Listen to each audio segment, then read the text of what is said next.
বন্ধুরা, কি দেখে মনে হচ্ছে আমরা কোনো বরযাত্রীতে যাচ্ছি?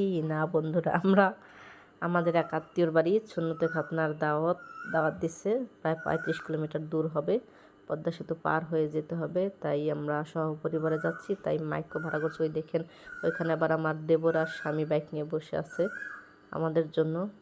তো আমরা চলে আসছি সেইখানে। তো আমরা গেট দিয়ে ঢুকতেছি খাওয়ার জন্য, যেহেতু দুপুরবেলা সবারই খিদে লাগছে, অনেক দূর জার্নি করে আসছে, তাই খাওয়া দাওয়া আগে করতে হবে। তাই খাওয়া দাওয়া করতে যাইতেছি প্যান্ডেলের ভিতরে।